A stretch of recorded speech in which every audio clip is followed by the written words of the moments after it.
बोले सोने हाल सासरी अकाल।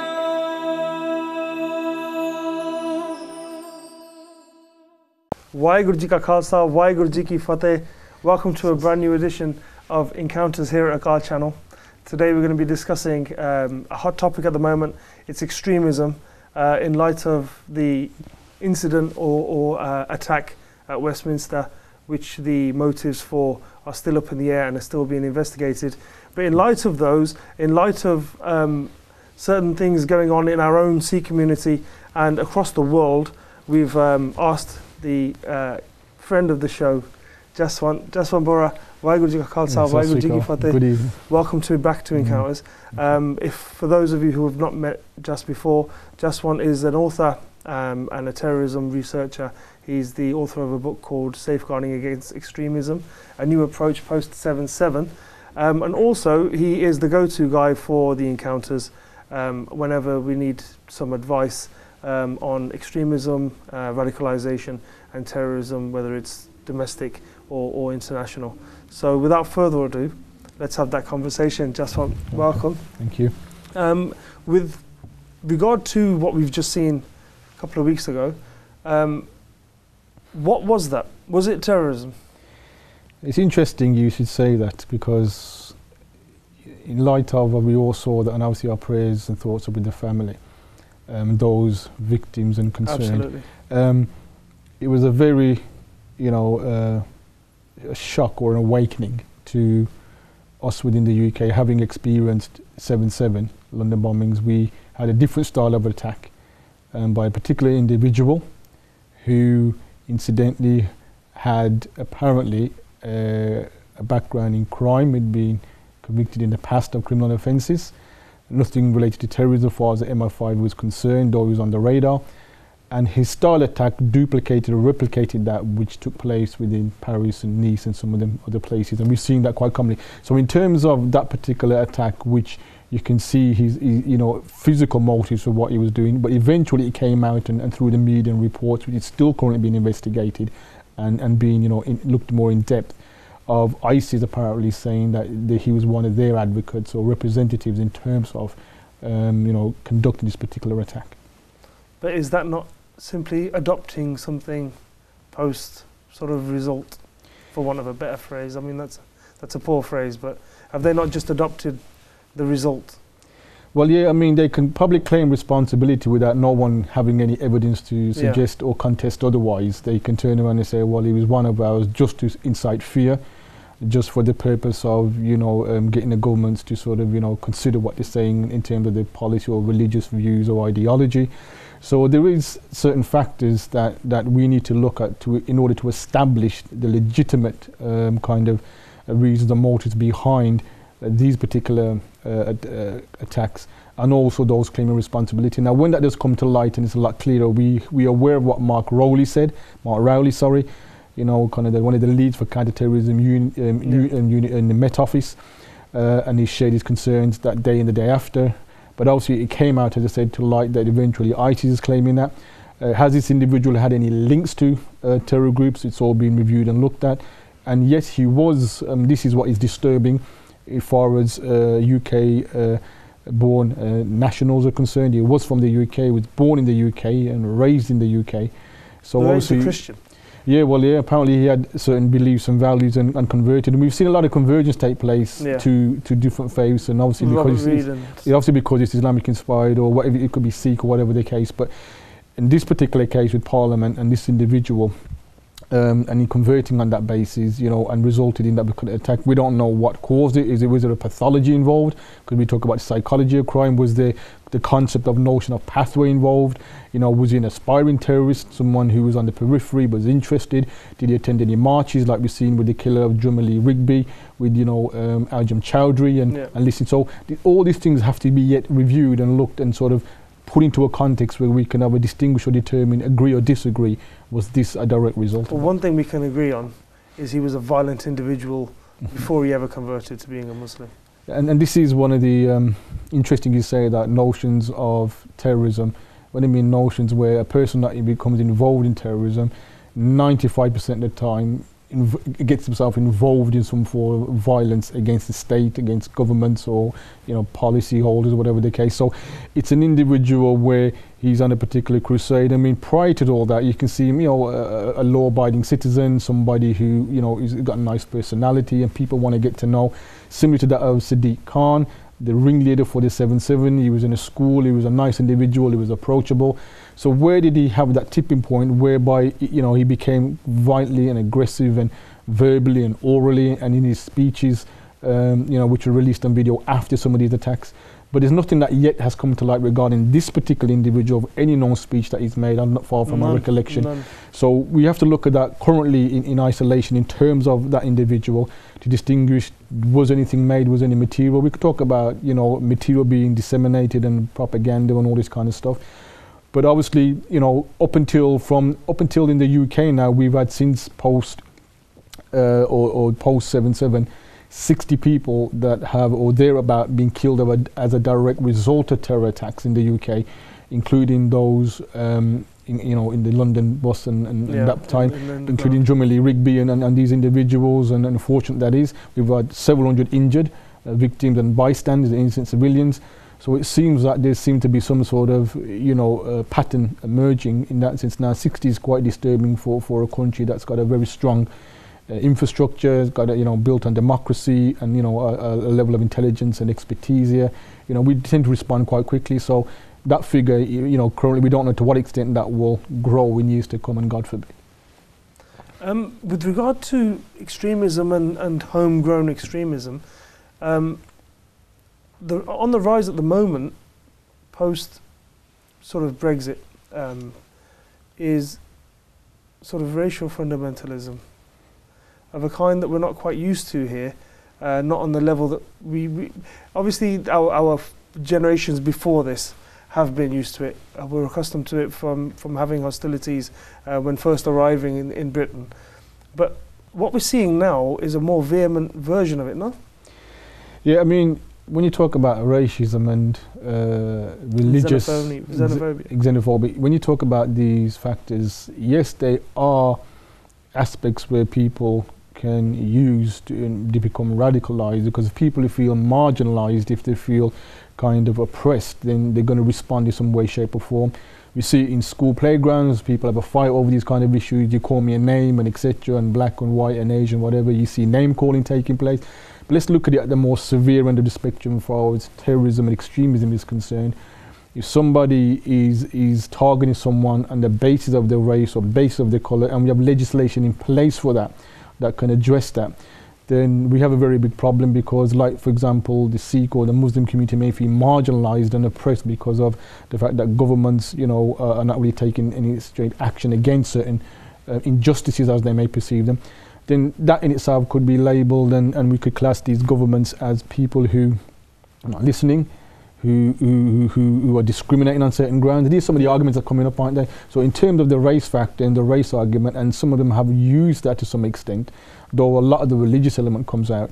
We talked about, we can use other comparisons in Stephen Lawrence, for example, and we just had one just yesterday, the other day. A few weeks ago. You go with the asylum, the individual coming. Yep. In Croydon, 20 people attacking a teenager. Exactly, in terms of racism and that coming out, we've had a landlord apparently who will not allow black people to rent. So these things could fuel and grow extremism on the basis where you think, we are right, we are being oppressed, we are being marginalized. So it goes back to British values, it goes back to what the Prevent agenda says about. Yeah. So if we're talking about British people born in the UK having these kind of views against, be it black Indians, Muslims, whatever the case may be, then we have a very big problem on our hand, because obviously, by certain strength or by a certain reason, we can see they're committing some sort of injustice by saying something, knowing that the media is there, will give them the platform, and that will go right to 1,000 million people watching. So these things do create some form of tension. Segregation is what political groups want, like BNP and others. But like BNP and others, the others is who I'm concerned with. Mm-hmm. First and foremost, Nigel Farage, UKIP. Mm-hmm. But then, to some extent, the Conservative Party and Labour, as far back as David Blunkett, have used rhetoric and normalized a particular form of language, which was then sort of stylized as the kickback against political correctness, and that to be polite, to be non-racially discriminatory, was politically correct, and that needed to be combated by and that was legitimized by the mainstream politicians, was it not? Yeah, I mean, when people can talk about, especially politicians, legitimize or something, and it's the same politicians that are the ones that vote on certain matters, don't they? And put them through Parliament and the reading and the bills and then the House of Lords. So including the British values. In British values, because, well, in terms of British values, and we can talk about that because these are what. Just for the audience at home, can you just explain to them what the British values are? We're not talking about a sort of vague what are British values from the Victorian era and old empire. What British values are we actually talking about? In terms of, put me on the spot, in terms of British values, as far as the government's concerned, in light of this particular agenda, that is, in light of the issues what we're discussing, the British government's definition of extremism incorporates, the fundamental, opposition to British values, democracy, the rule of law, and faith, and etc. That basically talks about promoting things that Britain has stood for many years and values that we've been built on. David Cameron, during the coalition government, talked about British values, and he took it far as the Magna Carta, and the Magna Carta coming from 1215 AD and 1255 revised was basically introduced on the basis whereby it was to bring the king also responsible for his actions in law and also responsible for his subjects. So him and basically the king and the subjects could be standing on the same platform, being judged by the same law, basically. But the values that came down from there allowed people, a fair trial and things like that. So democracy was developed coming all the way down there. We had the eve of the 800 year of the Magna Carta. When we talk about British values, it has been strengthened, revised, reformed through things like universal human rights and the conventions and human rights 1950 and 1988.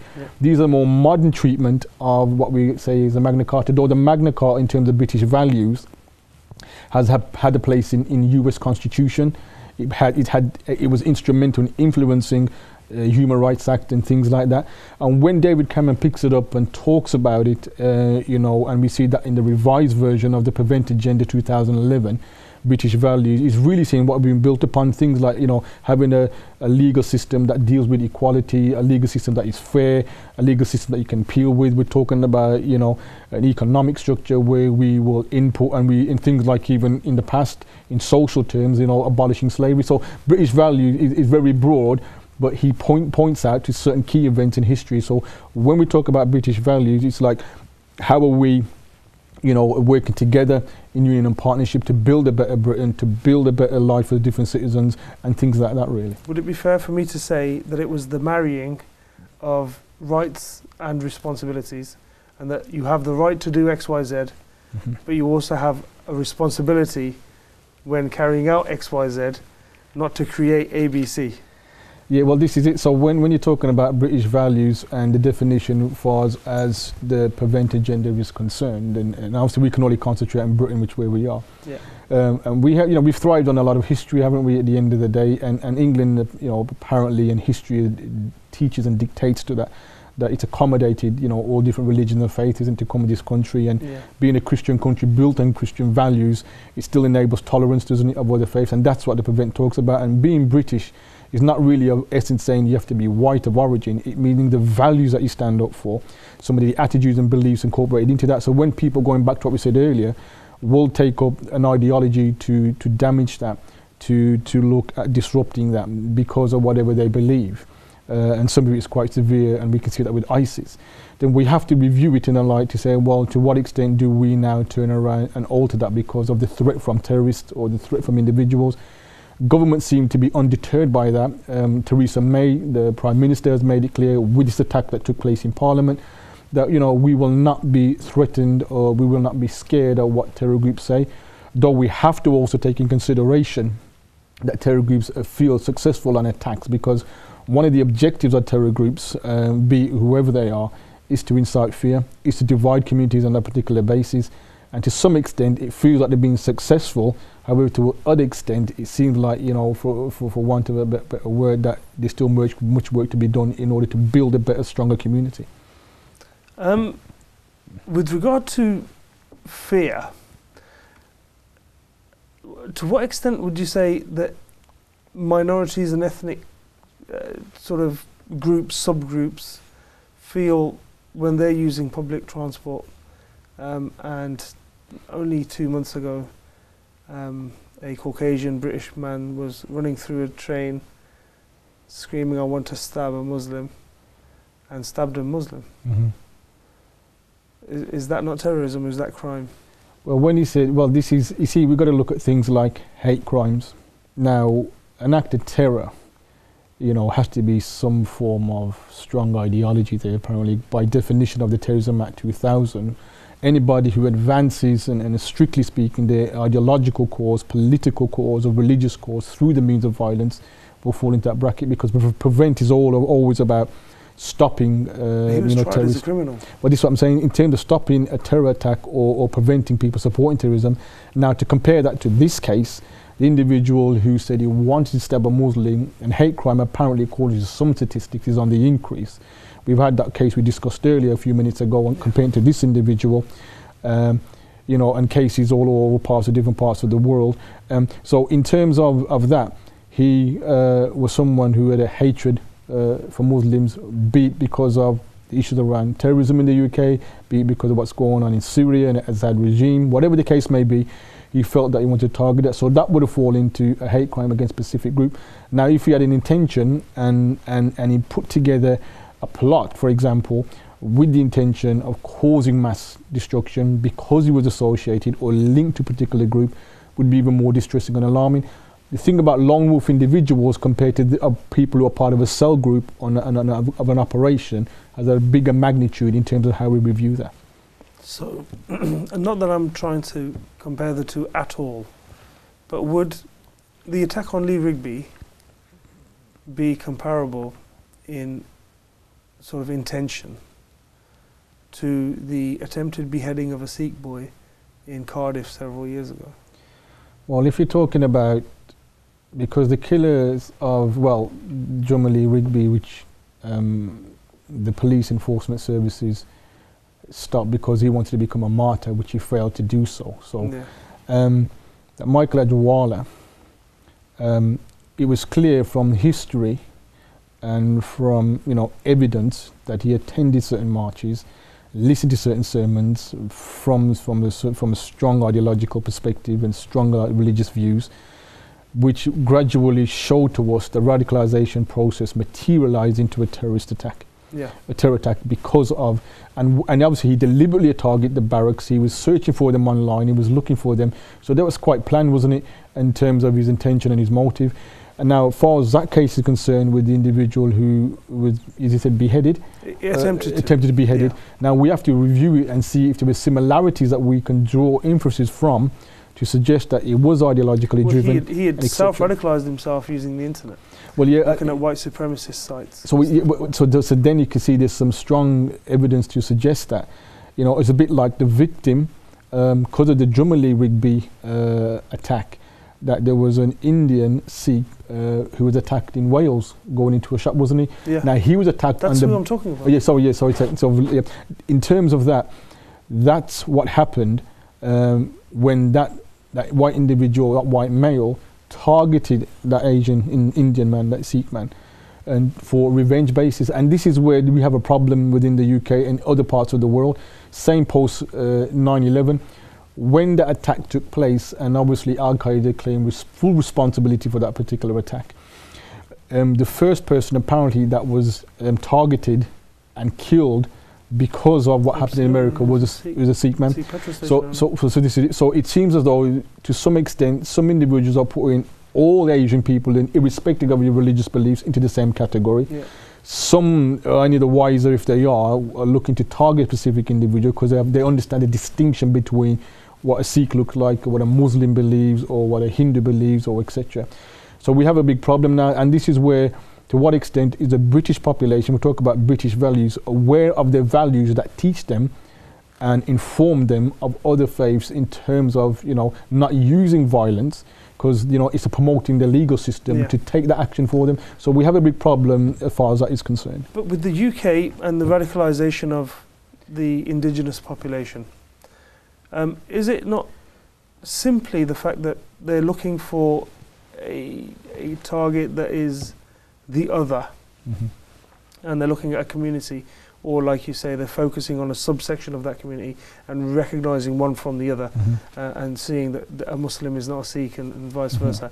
But then you have the criminal who is not charged with terrorism offences, who then kills an MP, Jo Cox, not for her race or ethnicity, but simply because of what she does for a living and what he sort of understands that to be, which he then says is promoting Muslims and her policies and she uses her role to represent Muslims in Parliament more so than anybody else.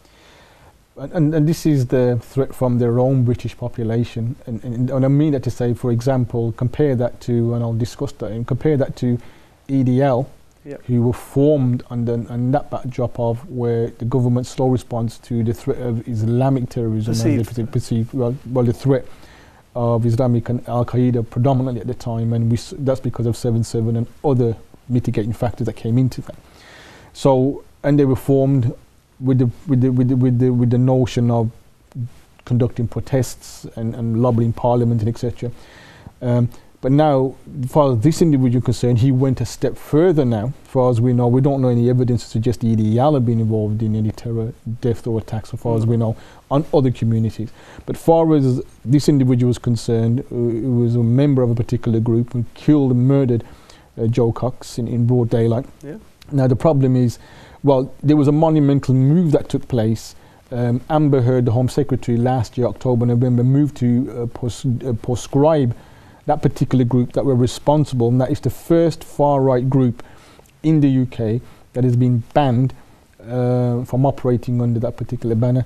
So that individual, now if he's been prescribed under Terrorism Act 2000 in terms of unable to operate in any way, shape or form, that sends a very clear message, isn't it? So in terms of his action, whether he got result, and obviously this is where, as far as the legal system concerned, let's get some reports of assess his mental health, let's assess his, any psychiatric issues here. So they have to assess all that on the basis of, was he aware of what he was doing, or was he kind of led astray because of some condition?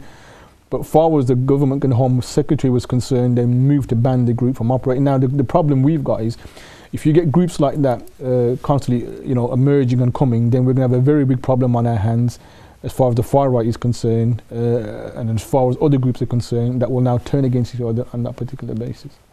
You've alluded to groups being proscribed.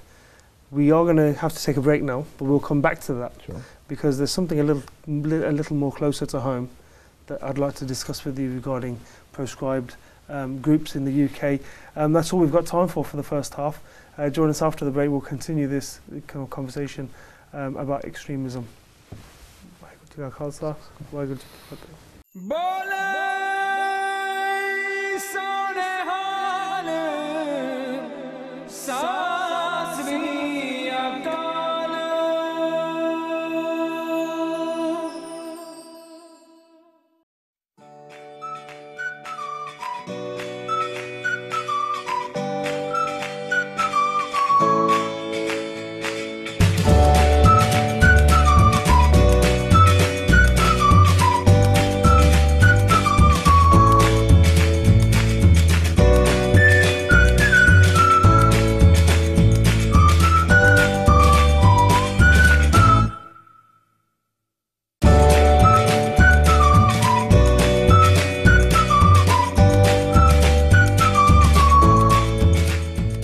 Anji, and welcome to our very, very brand new show, After Hours, because here we'll be covering the topics which are not normally covered during the hours.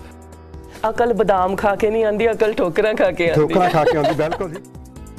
As long as you're working, you will find a way to kind of get back onto your own feet. But some people, they like to use their power, even they haven't got it.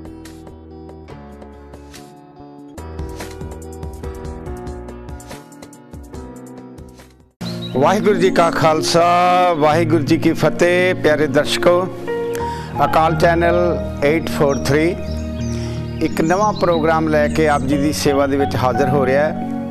ਇਹ programme ਐਤਵਾਰ ਸਵੇਰੇ 8 ਵਜੇ ਤੋਂ ਲੈ ਕੇ 9 ਵਜੇ ਤੱਕ ਆਪ ਦੀ ਸੇਵਾ ਦੇ ਵਿੱਚ ਪੇਸ਼ ਕੀਤਾ ਜਾਏਗਾ।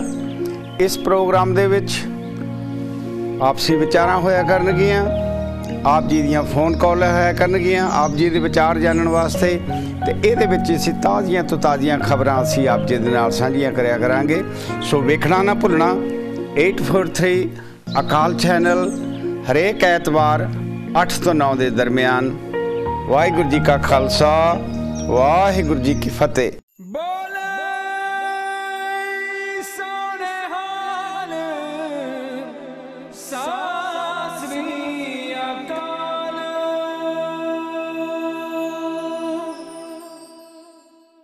Gurfateh ji, welcome back.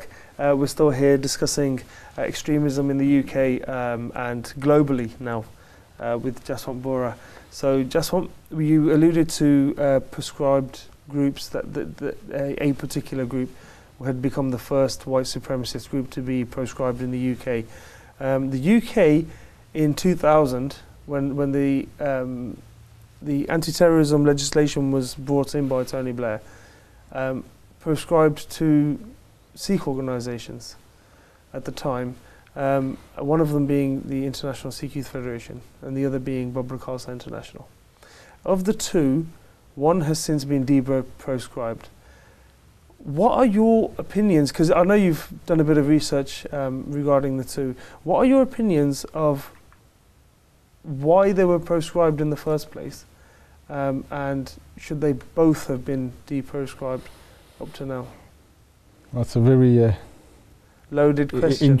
intricate question there in terms of some of the history. But in terms of looking at it, when the Terrorism Act 2000 came out, and incidentally for the purpose of the viewers, it was in 1995-96 that the Conservative government issued a review of anti-terrorism laws, and because of the international threats, and obviously, cut a long story short, it culminated in the Terrorism Act 2000, which really focused its attention on looking at religious and political ideologies, and so it repealed the 1974 Act that was existing at the time.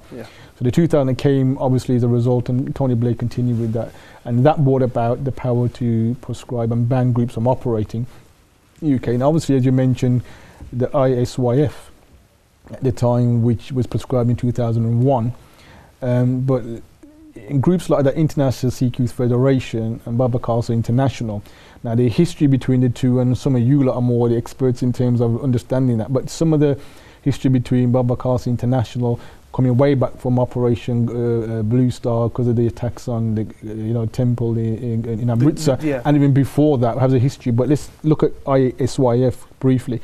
They were proscribed on the basis of links to terror groups and the way they did what they did, assassinations and kidnappings, and basically things that we talk about in terrorism. But the challenge we've got is they were de-proscribed, yet at the time during the 80s, Lord Hassan of Brighton, the then Home Office Minister, had talked about ISYF, and stating and informing us that they are a particular threat to national security at that particular time. So interesting enough, about a good 20 years later, it's de-proscribed. Whether they don't seem a threat to the UK because of the nature of what they do, or they cease from their operation in the UK, is another matter. But let me also say this, that Canada, 2001 they were proscribed, 2002 prescribed in India, 2003 prescribed in Canada, and then following that in 2004 by United States of America. And also at that time, when America moved, they issued Resolution 13224, which put certain sanctions on them to be operating at international European level, wherever they may be. So America's quite adamant about that. But as you said there, it's quite a disturbing notion to comprehend that they've been de-proscribed by the British government on the basis of what we're talking about. Yet other countries, like even India, has still got them on their list as part of a terror group and a network. America still got on the list, and same with Canada. And we can talk about the issue around the Rayat, who was involved in the plot. We'll come back to that in a bit. He was involved in the plot which blew up 331 passengers on a plane that left Air India back in 1980, and also with the intention of another plane that was going to leave Japan. So there was links there. But before we get down there, in Canada, before we get down there, the Baba Khalsa, for example, because of the issues in Punjab and the tensions to really legitimize Sikhism and give a voice to Sikhs, coming back from 1965 and also taking India and Pakistan, all that was going on, have, according to the leader at the time, who turned around and was trying to really get local governments in India to issue their own kind of policies and protocols that they could allow people to operate freely in a particular premise at that time, given the tensions and the issues and the political issues that were existing in India during the 1970s. Then in 1982 he has a march, doesn't he? He goes on a march to sort of, protest, and because that wasn't heard and the government didn't allow him or follow through on some of the petitions or the proposals. That's Jarnail Singh. Jarnail Singh, the one who obviously... He wasn't the leader of the Baba Khalsa, he was just a figurehead for the movement in general. Yeah, this is the concern, isn't it? Because some people may say the opposite, some people may say he was a figurehead, but in terms of the protest that he did, eventually, a couple of years later, it resulted in him going to be a bit more militant, using force, using weapons and stuff like that. Basically, that was a result of... It can be argued that was self-defense. This is the arguments that come up, isn't it? Whether one said it was self-defense and he was representing the voice of Sikhs and freedom and all that, and democracy. Others may say he was a threat to security and he was uprising, a lot of individuals. A lot of people were killed prior to all that. So in terms of that definition... and where we're coming from, so he was shot dead on the 6th of June, wasn't he? So, which also resulted in the 1984 attack, which is one of the biggest massacres in Indian history as far as religious extremism and terrorism is concerned. And also that resulted in Indira Gandhi, the Prime Minister then, being assassinated. So there was a long history, and them coming down the line, which and because of the this is what people and reports and governments, and especially governments of India, say, because it links to Pakistan and the terror groups in India, etc., have kept him on the radar, because some of them apparently been responsible for other threats that are taking place, which does not allow us to go into too much detail because of the program. But in terms of that, we've got to take in consideration that if you've got groups like that, similar to that of ISYF, but because of the Operation Blue Star, and obviously it was when General Bhora came to England a few years ago, he was responsible for leading that military offensive against them, as they class rebels or whatever they called them at the time, and killed so many thousands of individuals in the temple, innocent individuals at the time who probably just bystanders, whatever the case may be. They attacked him, and back to what we said, similar to that of the attacks, and by definition of legislation, they were arrested for more like criminal actions as opposed to terrorism-related offences, because they probably either refused to say it was terrorism-related, because it was the revenge, isn't it? They said it was their personal grievances, which is why they have to look very carefully at all that. So in terms of the two, it is concerning that one has been deprescribed on the basis of the similarities there's given what our Home Office Minister said at the time. But why hasn't other countries moved it? Because they have called for people and groups to merge and talk about, even concerns in Pakistan, probably of other terror groups, asking some, young Sikhs to reprieve and, revive the terrorism in the Punjab is quite disturbing at this moment in time. To what extent is the reality of what these groups do, and to what extent is it at odds with what the Indian government will lobby other governments into believing what these groups do? In terms of other governments discussing, we've currently, as we speak, we've got the Indian Prime Minister Modi meeting with the Malaysian Prime Minister to look at 4 or 5 different areas, and one of them is counter-terrorism and cyber-terrorism, because the threats to India, and he's looking at how they respond in Malaysia, because he's quite intrigued and interested to how they're getting certain successful results down there in terms of de-radicalizing or intervening. So that's interesting to note as far as they're concerned. In terms of intelligence and sharing, even Donald Trump calling Modi back in January and asking him to come to America for one of his first visits under his administration is interesting on the basis he wants to discuss terrorism and some of the threats and international threats. So you see India all of a sudden is becoming into the limelight for issues around looking at terrorism.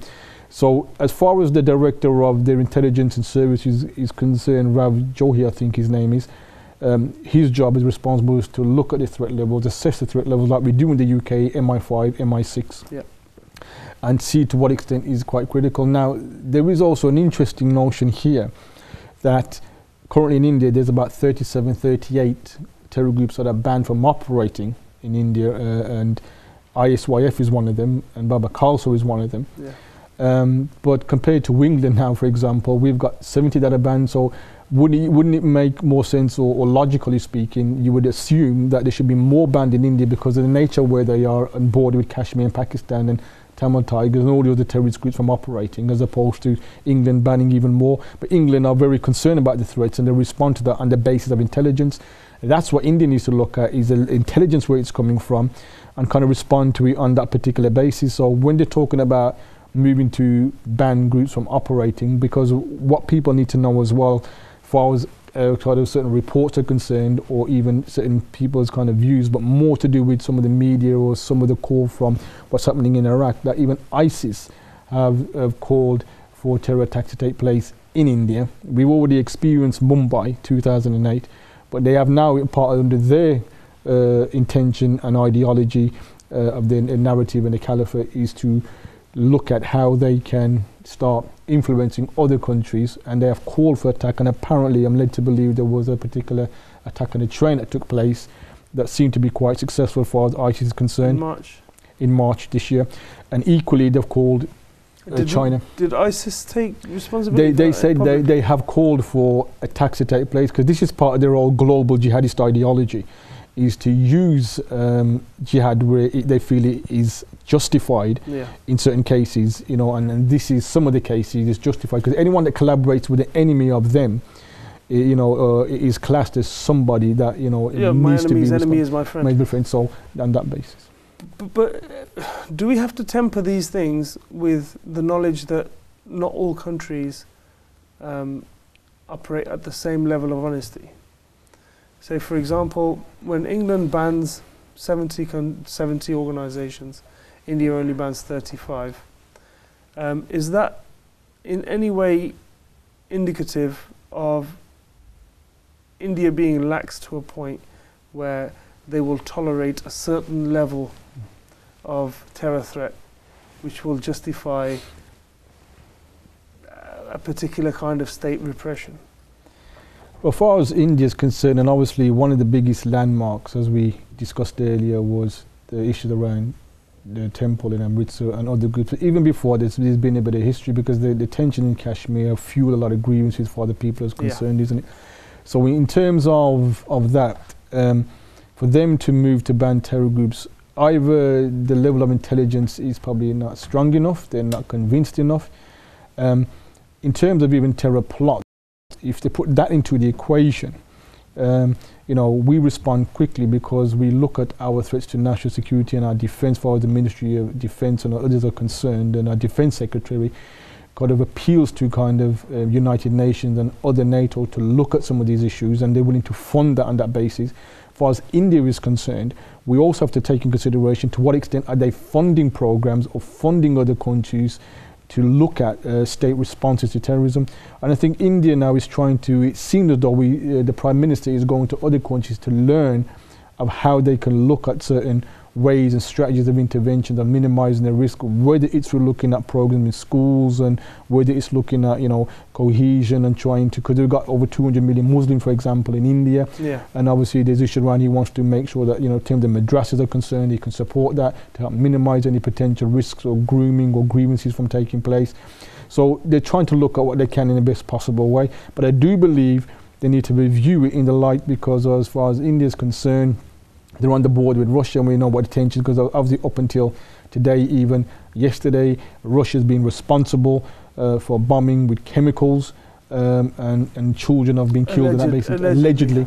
So even if the concerns are there, because remember, when people move to take action in policy, to take action in legislation, they have to look at potential threats. Absolutely. You know, we're learning a lot of lessons in history at the moment, as far as 9/11 is concerned, as far as Madrid's concerned, Jubilee, Rigby, and what happened in Parliament. that the threat levels that people do sort of say that they're going to follow through, whichever group it is, for that matter, whether it's Baba Khalsa, whether it's ISIS or whatever, or whether it's Al Qaeda, whether it's Hezbollah, we have to take, whether it's the far right, we have to now start looking at these levels of threat more seriously. And if we fail to do so, then obviously we're going to result in more casualties. Yeah, the difference between Baba Khalsa, Al Qaeda, and Al Nusra is stark. Al Nusra, Al Qaeda are foreign. They are banded together by sort of handlers, CIA or whoever it was that put them together. Baba Khalsa was a organic organization that grew from a particular repressive policy of the government at the time. But talking about repressive policies of the government, if we're talking about India as it stands today, its terror threat from the Muslim community, from its own Muslim community. You say there's 200 Muslims in India. They're banned from eating beef under the new government since 2014. We've seen sort of violent vigilantism take lives there. There are groups that patrol Indian villages, cow patrols. These groups are not prescribed, not in the UK, not in India, not anywhere. They openly say that their ideology is based on Nazism. This is the RSS, the Rashtriya Swayam Sevak Sangh, the ideological fountainhead of the BJP, the current ruling party. Narendra Modi, a former RSS cadre before he became a BJP politician. To what extent is that fundamentalism being overlooked globally? Yeah, well, in terms of that, and we're going to link it back to the case in Canada with Rayat, is that far as they're probably concerned, and this is probably some of my views here, is that these threats are just within India, and obviously for people to have links outside of India involved in plots, whether it's to do with kidnapping, financing, whatever the case may be, which is why we have terrorism acts in place in 2006 that talks about financing, supporting terrorism, and there's a list of people who have been arrested on that basis. That has to be looked at again, isn't it? And I know that there were some links apparently in the UK for Baba Khalsa and people plotting to kill individuals who are known to be with them and support them and things like that. But in going back to one of the biggest plots prior to 9/11 in the history of Canada was that, I think it's Inderjit Rayat, who now was involved apparently with a bomb that blew up a India airline plane leaving from Canada to go over to India, and I think it was in Ireland. It blew up somewhere along over the Irish Sea, between Ireland and the UK. And now that happened in 1985, and almost simultaneously, we're talking about involvement of individuals from India, whatever, of non-UK or UK nationals, but this individual in Canada, who also had planned bombs to go off in another plane that was going to leave Jakarta airport from Narita airport from Japan. But their bombs blew up in the luggage, killing 2 individuals. So if that was successful, that would have doubled the amount of people. Now, incidentally, this is the thing here, back to what we've been discussing, that when he was arrested with apparently alleged links to ISYF, and apparently he had entertained one of the concerned or the suspects in that particular case, that he had had entertained in his house for 1 whole week while his wife was there, and he said he didn't even know what his name was. Now, these are the things that the Canadian intelligence and forum can't get their head around. We've seen that you were one of the individuals that probably had admitted to providing some of the bomb-making equipment or some of the resources behind that, though you will not come out into the open and say that you are responsible for killing them individuals because you never detonated it or you never, X, Y, and Z. But he was tried in the early 90s and convicted on that basis of some of the material and some of the resources, but he had never disclosed up until this day who else was involved in that particular plot, and which is one of the biggest terror attacks which it fall under that terrorism in the Canadian history, even prior to probably 9/11. We can talk about Panam and Lockerbie, But far as this was concerned, you know, if 2 planes went off to this day, and he the was most devastating attack in Canadian history. Canadian history. So we have to look at it from that basis, and obviously because of perjury and giving misleading information, not accurate information, not willing to disclose for whatever reason, whether it's to do with his loyalty to a group or because of, you know, fellow kinsmen, whatever the case may be. And obviously, you know, that's subjective. But this is it. So these are just some of the views that are coming out. These are some of the things that are coming out in numerous ways in articles and reports. But obviously, as far as he's concerned, there's a novel been written. Mm-hmm. The author's name escapes me now, but it's called Soft Target, and in it, it gives a version of events that that lay most of the planning and execution of that terrorist act at the door of the Indian intelligence agencies. It's something that the Canadians have never denied outright. Mm-hmm. And there are several days worth of testimony in Indigit Rayat's trial that were held in camera for that reason, for sensitive information that they did not want made public. So I don't think we'll ever know the full truth of what happened with the Kanishka, but as far as the public is aware, and as far as the public has been told, it's Indrajit Rayat plus persons unknown. 2 other individuals apparently, yes. Well, there were 2 individuals that were cleared, Clearly. and then persons unknown that make up and the rest of whatever up until today, 2017, he's been the only individual convicted of that particular. And by his own admission to some extent, but in terms of...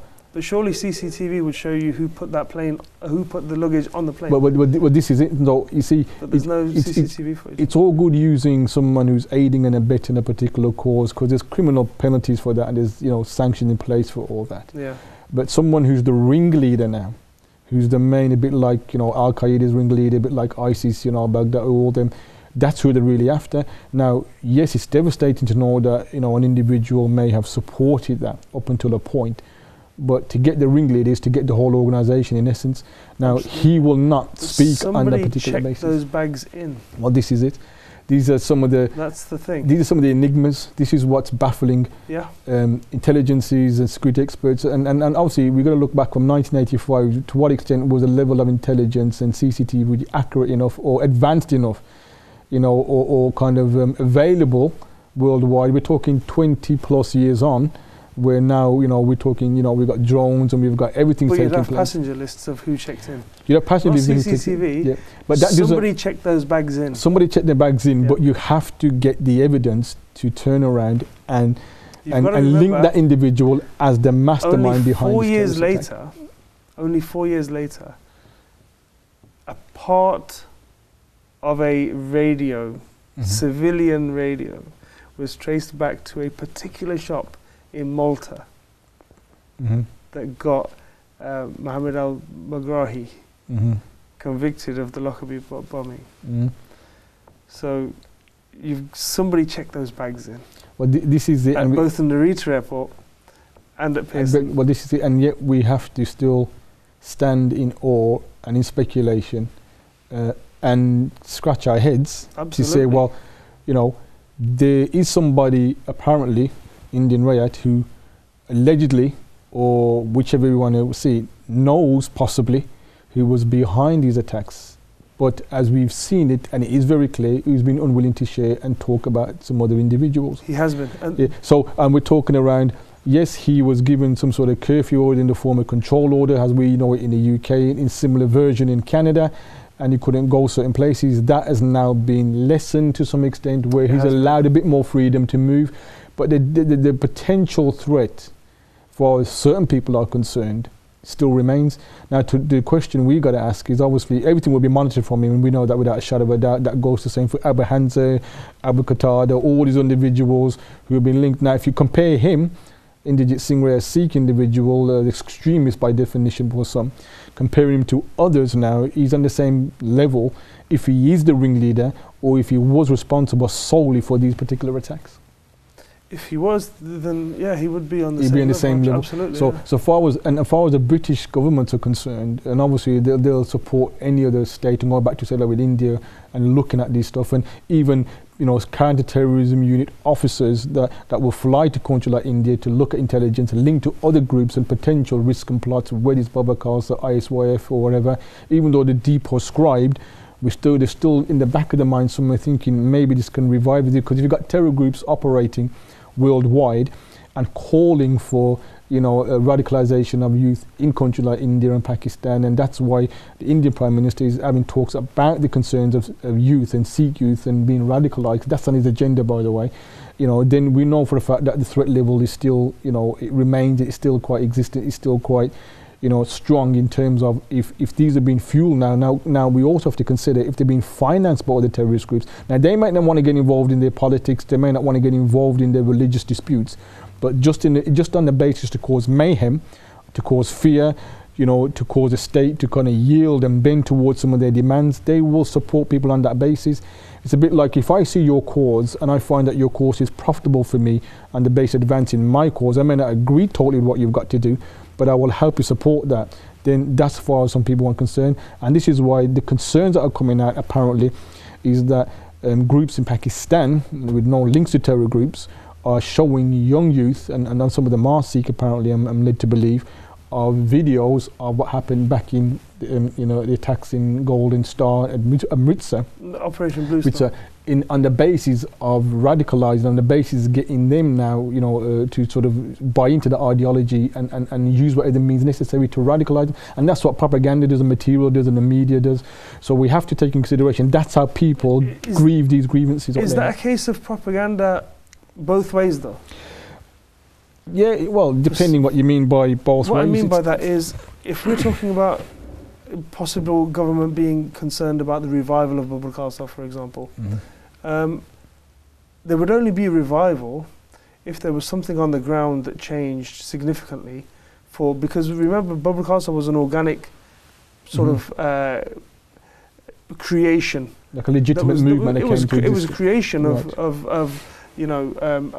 circumstance. So if something was to change dramatically on the ground in India, and there became a need to defend Punjab or Punjabi people or Sikh places of worship, then surely you'd be looking at the causes, which would be, by definition, terrorism, no? Yeah, well, terrorism, as we said, and I think there were groups in India, like the Shiv Sena, RSS, which I said earlier, Shiv Sena, there's Bajrang Dal, there's these groups there, the ABVP, which is the Hindu version of the International Sikh Youth Federation. So we have these groups that are openly patronized by the Indian government to sort of disrupt other communities from sort of being anti-mainstream, which is really anti-Hindu in India. So when we have those groups operating, there's a fine line between opposing those groups and being labelled a terrorist, no? Yeah, I mean, in terms of them kind of groups, because remember, we're looking at, and just to sort of briefly conclude on, is that when you got Baba Khalsa, some of them, they're looking at their history around what happened in India when they were going on, because that's the central premise. We want revenge for that, and obviously on that basis the governments are not listening and etc. So there's a lot of justification around why they would want to do what they do and buy into the terrorist group. So, but it's a whole big pool, isn't it, in terms of where we are, where the fight is, and obviously with all the other tension that's taking place now and other groups going into India, if ISIS get into there and call for that, know that they'll support that, won't they, with arms and ammunition. And it was a bit like the CIA. And then it becomes my enemy's enemy. I remember it was the CIA that in 1979 and the Cold War that armed the Mujahideen to go against the Russian. There's a danger that could happen with these things could happen. So there's a lot to it in terms of in terms of the program, and I think the forthcoming programs we will look at it more in depth. So in terms of that, that can happen. It can happen anywhere in Kashmir, anywhere, and you will see now between now and the end of the year to what extent other terror groups can operate survive and be successful in their attacks in countries like India and have ripple effects in the UK. Just thank you for your time today. Thank you very much. I know you're a busy man, but you made time out to have this conversation with us, allow us to share ideas and thoughts regarding extremism, radicalisation and terrorism. Thank you very much, and just for the viewers, there's a documentary that we're working on and that should be shown on the channel Made in Birmingham around extremism in the UK. It's a half-an-hour documentary, should be out by April, end of April this month, so viewers who want to look into that can see how we are looking at some of the issues from a British perspective. Look out for that in the Midlands, I'm sure.